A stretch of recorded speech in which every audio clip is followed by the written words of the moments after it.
Harry, my arm's getting tired. Yeah. Hey, we've been hanging out in chilly northern Indiana, a little town called Winamac. We've been riding our bikes around as we found a small but neat local trail, and we enjoyed it. And we thought we'd look up somebody to get some more information about it and bring it to you. So here's what we found about the Panhandle Pathway. Hope you enjoy it. Bye. We are here today with Tom Anspach, and we're going to talk about the Panhandle Pathway. What exactly is the Panhandle Pathway? Well, it's a recreational trail, if you like. We stuck with the name Pathway for several reasons, which I can go into later, but it's paved. It's 22 miles long now, including the Winamac part. And it's paved all the way. And we have a maintenance crew that tries to keep it in shape and everything, and they do a lot of work. They're all volunteers? All volunteers, yes. The maintenance and cleanup too? Yes. And trash and all? Yes. And there's people probably out every week doing stuff to make some maintenance stuff. And I think every trail is kind of like that if it's in any shape at all. Mm-hmm. It takes a lot of work. Nobody's getting paid for any of it? No, nobody's paid for none of it. How long is the trail? 22 miles. Actually, the Panhandle Pathway stops at the town limits just south of Winamac and goes all the way down to the end, which is near what's called Kenneth, which wasn't really a town or city or anything. It's the switching point that used to be where the active railroad. It's actually south of US 24, and the active railroad from Logansport to Monticello comes through there just south of the end of the trail. Do y'all have plans for expanding it? Yes. You're probably familiar with France Park. It's about 4 miles east towards Logansport from the southern end of the trail, and we desperately are trying to get to that. But it's been extremely difficult. So you're planning to go from France Park to Town Park? State Park? To State Park. And that's also been difficult because there's no real good way to get up there. The north end there at 14 where you guys ended, that was the old railroad that goes from... How long would it be altogether? It would be about 10 more miles, so it'd make about 32 miles, 30 miles or so. Nice little ride. So from the time this idea was thought up, when you guys first had the idea, till the time the trail was till it was completed, how long approximately did that take? Once we heard about it here, it was about 2005 or 6, and we officially opened it in 2012. And I think that one of the emails I sent you had linked to the ribbon cutting ceremony that we had down at Royal Center. And so it was about, whatever that is, about 7 years.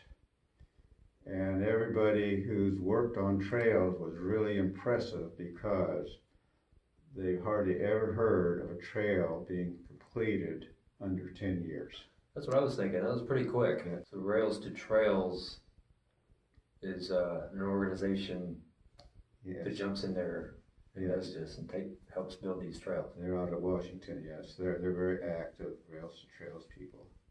Would you say it's mostly used for bicycles or hiking or bicycles, runners, walkers, hiking, those skateboard things, people use those on.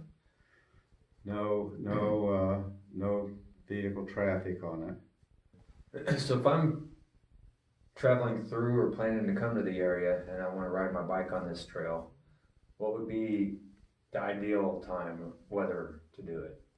I know it gets pretty cold here.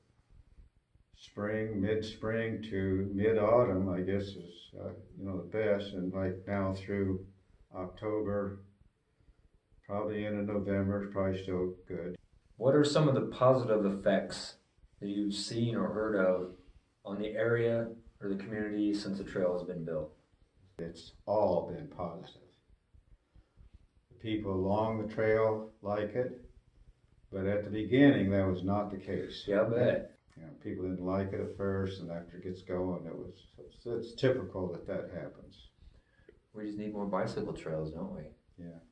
Everywhere. It's actually interesting how many long distance riders, and we don't have a count on or anything, but I know I've seen quite a few, and other people have seen them that come and ride the trail, and we're not on a good cross country route because we're north south, right, as opposed to the east west type trails. But how can somebody find out more information or contact the Panhandle Pathway?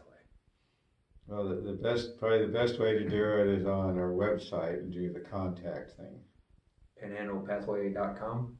No, .org. Panhandlepathway.org.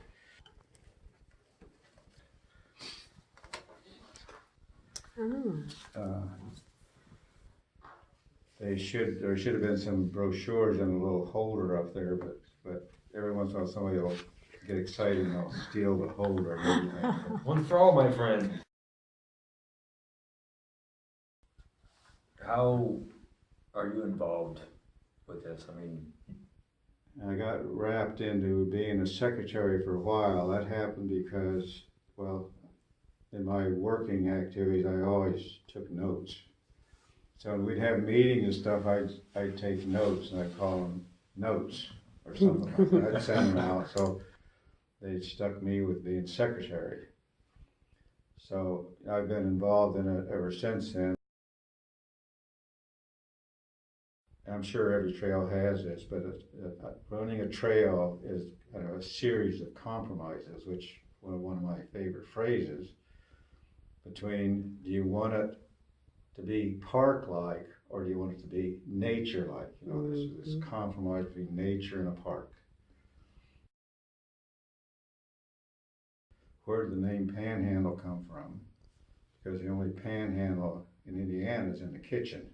yeah. That's what I said. Yeah. When I gave a talk, that's what and that came from, I don't know if you're familiar with it, but that came when the railroad went from Pittsburgh to Chicago via Columbus, Ohio, and also split off there and went to St. Louis.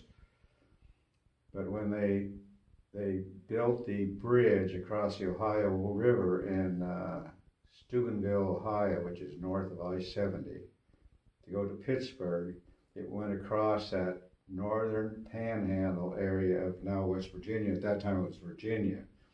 So they called it the Panhandle, and that stuck, and all their timetables and everything had Panhandle Railroad on it. So when Indiana Trails Fund bought the thing, they continued to call it Panhandle, and they said, well, we can call it whatever we want, but we like the name too, so we call it that.